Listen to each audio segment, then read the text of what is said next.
In a world that frequently emphasizes kindness, empathy, and compassion, the idea of not being soft to everyone may seem counterintuitive. However, Buddhism and Zen teachings offer profound perspectives on this matter. Gautama Buddha, an incredibly wise teacher, started Buddhism more than 2,000 years ago. He wasn't just about being polite. His teachings were way deeper. He talked about things like how people relate to each other, finding peace inside ourselves, and growing spiritually. He had these amazing ideas that went beyond just saying please and thank you. Instead, he showed people how to understand themselves and others better, find calmness inside, and become better versions of themselves.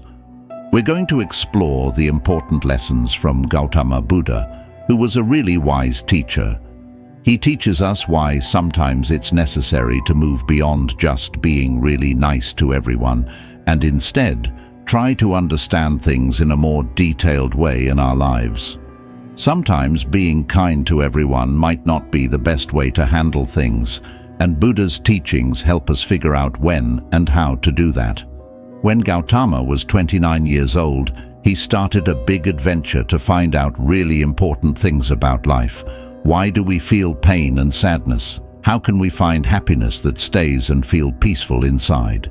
He spent a long time, many years, thinking deeply and meditating a lot, trying to understand these big questions. Finally, while sitting under a special tree called the Bodhi tree in a place called Bodh Gaya in India, something amazing happened to him. He reached a state called Enlightenment. This made him become the Buddha, which means the awakened one. After this incredible experience, he started teaching people what he learned and sharing his wisdom with everyone around him. Buddha's teachings revolve around the Four Noble Truths and the Eightfold Path, fundamental principles that form the bedrock of Buddhism. These teachings offer profound guidance on how to navigate the complexities of human existence. The Four Noble Truths are the cornerstone of Buddhist philosophy. They provide a clear framework for understanding the nature of suffering and the path to liberation. Let's explore these truths and their relevance to the idea of not being soft to everyone. 1. The truth of suffering. This noble truth is foundational in Buddhism, acknowledging that suffering is an inherent part of human existence. It encompasses various forms of dissatisfaction, pain, and discomfort. While kindness and softness might ease some suffering momentarily, Buddha urges us to acknowledge suffering's fundamental presence. This acknowledgement serves as a gateway to understanding its causes and transcending it, rather than merely offering temporary solace. 2. The cause of suffering. Attachment and craving are identified as the root causes of suffering. Being excessively soft to everyone can stem from an attachment to being liked or seeking constant validation. Buddha encourages detachment from these desires, teaching that liberation from suffering comes from relinquishing these attachments and cravings. This detachment allows for a more genuine form of compassion, rooted in understanding rather than dependency. 3. The cessation of suffering. The third noble truth instills hope by asserting that the end of suffering is possible. By addressing the root causes, attachment and craving, we can overcome suffering. It's about recognizing that being overly soft might stem from a need for external validation. Letting go of this need allows for genuine interactions, freeing us from the cycle of suffering born from dependence on others' opinions. 4. The path to the cessation of suffering. This fourth noble truth, the Eightfold Path, outlines a comprehensive way to navigate life and overcome suffering. Each of its 8 interconnected principles provides guidance for balanced living, encouraging us to embody compassion with discernment. While being kind to everyone is virtuous, the path emphasizes cultivating wisdom and discernment in our interactions.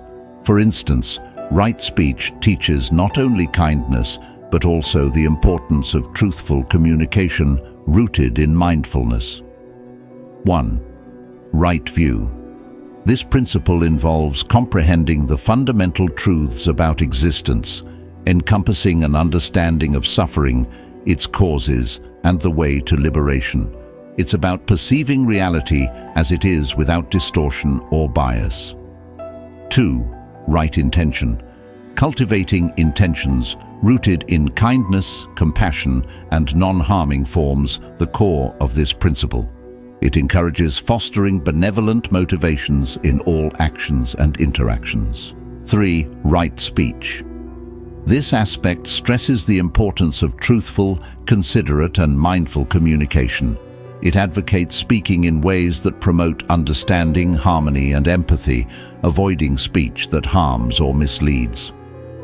4. Right action. Ethical conduct is central here, urging individuals to behave in ways that align with kindness, non-violence, and respect for all living beings.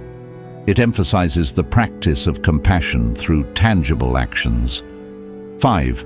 Right livelihood.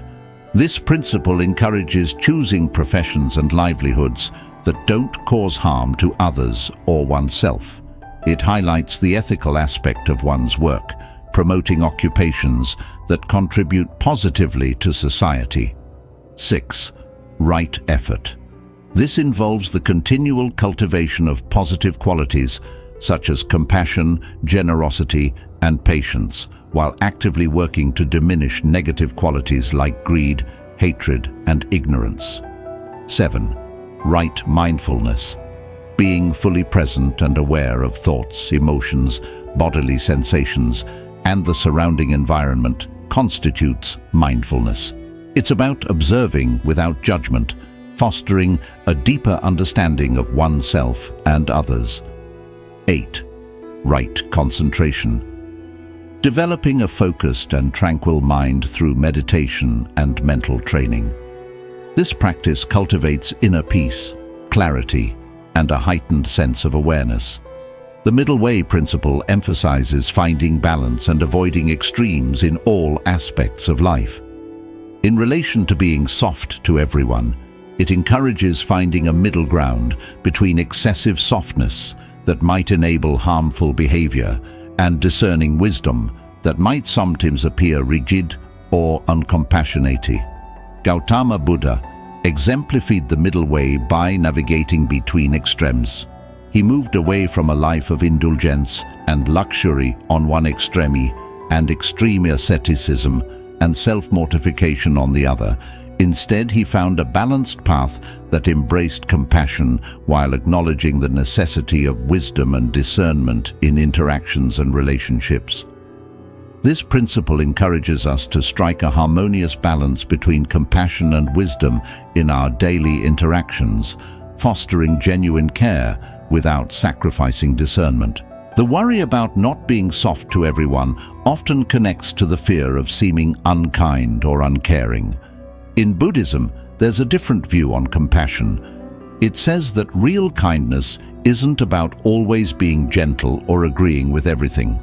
Instead, it's about truly understanding someone's pain, wanting to ease it, and tackling what's causing that pain in the first place. So, while being kind might mean saying or doing things that aren't necessarily soft, it's coming from a place of genuinely wanting to help by addressing what's truly causing the trouble. The parable of the raft in Buddhism is like a story about using a raft to cross a river. The idea is that once you've crossed the river, you don't carry the raft on your back. Similarly, Buddhist teachings are like that raft. They're helpful and essential to get you across life's challenges, but you don't cling to them forever. When they've served their purpose, it's wise to let them go. Practically, the middle path, which emphasizes balance and wisdom, guides us in various situations. 1. Setting boundaries. Imagine boundaries like lines you draw around yourself. They're important because they keep you safe and help you have good relationships. Being kind is vital, but sometimes you need to say no or have rules to protect yourself and others.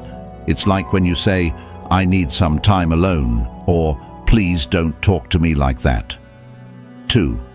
Dealing with harmful behavior.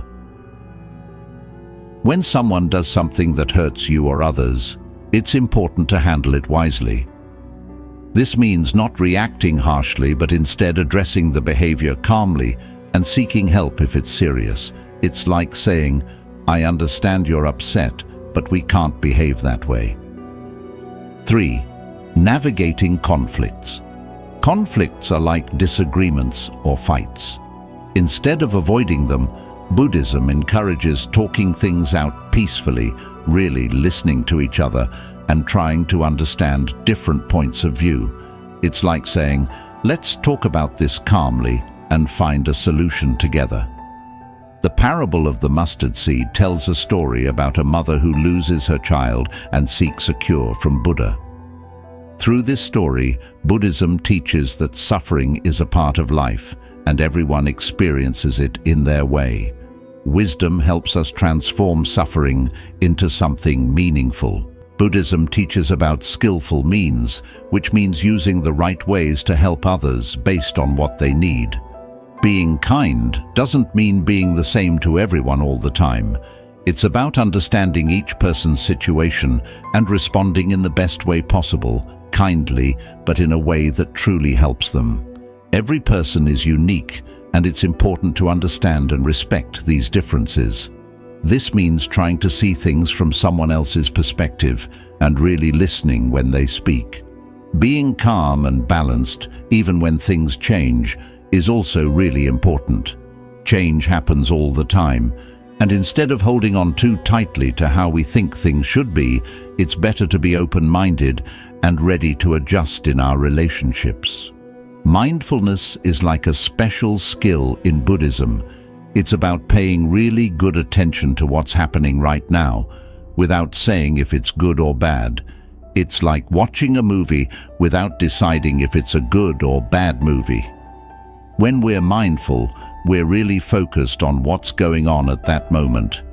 Imagine if mindfulness was a superhero, then self-compassion would be its sidekick. Self-compassion is about being kind to ourselves, especially when things get tough. So when we're not overly soft to everyone, these two, mindfulness and self-compassion, team up like superheroes. This teamwork helps us find a good balance inside ourselves. It's like having a scale that doesn't tip too much to one side or the other. So when life throws challenges our way, instead of reacting in a way that's too soft or too tough, we can respond in a smart and balanced way. Choosing not to be overly gentle or soft with everyone, as advised by teachings from Buddhism and Zen, means showing real care that comes from wisdom and understanding. It's about genuinely wanting everyone to be happy and free. By following the middle way, finding balance in how we approach things, we respect the wise teachings of Gautama Buddha. This helps bring more calmness and agreement into our lives and the world around us. Let's aim to go down this path with kindness and a desire to learn and grow.